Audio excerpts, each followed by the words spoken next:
ভরপেট বাঙালি থেকে আজ আমি একটু নিমকি বানিয়ে নেব।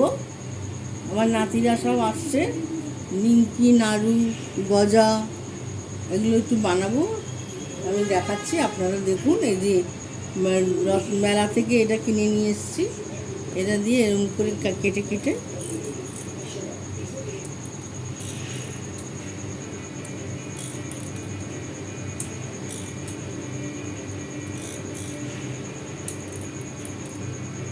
এটা দিয়ে করলে খুব সুবিধা হয়। একটু তেষ্টা করে করব।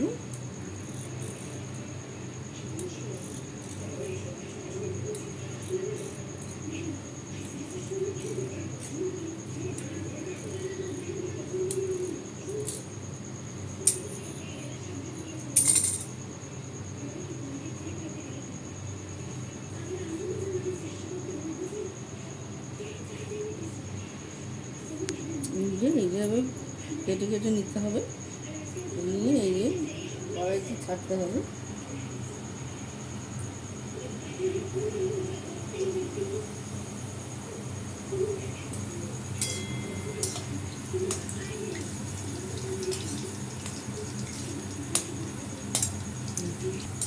এই অল্প অল্প করে ভেজে ভেজে তুলে কৌটো করে রেখে দেবো।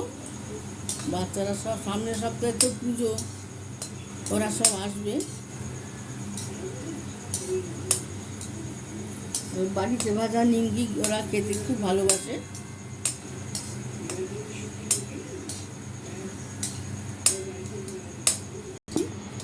এই যে লালচে হয়ে গেছে, যে তুলে তুলে নিচ্ছি। তারপরে ঠান্ডা হলে কৌটোতে ভরে রেখে দেবো।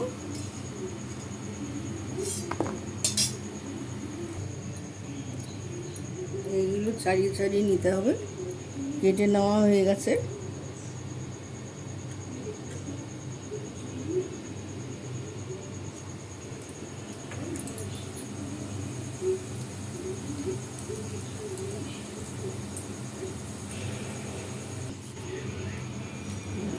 এই যে আরেকটা খেপ হয়ে গেছে ভাজা।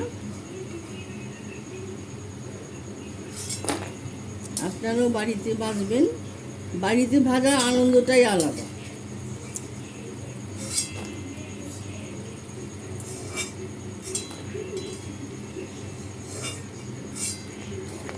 দেখুন কি সুন্দর হয়েছে নিমকিগুলো, খুব মচমচ করছে। বাচ্চাদের এরকম নিমকি বানিয়ে খাওয়াবে, ওরা খুব ভালো খাবে। কৌটো করে রেখে দেবে। নিমকি ভাজা হয়ে গেছে। নিমকিটা বানানো হয়ে গেল। লাইক, শেয়ার, কমেন্ট করে দেবেন। বাড়িতে তৈরি নিমকি আর সাবস্ক্রাইব করে দেবেন ইউটিউব চ্যানেলে ভরপেট বাঙালি। নমস্কার বন্ধুরা। নিমকি কেমন হয়েছে? আপনারা তো খেতে পারবেন না, দেখে কেমন হয়েছে বলবেন। নমস্কার।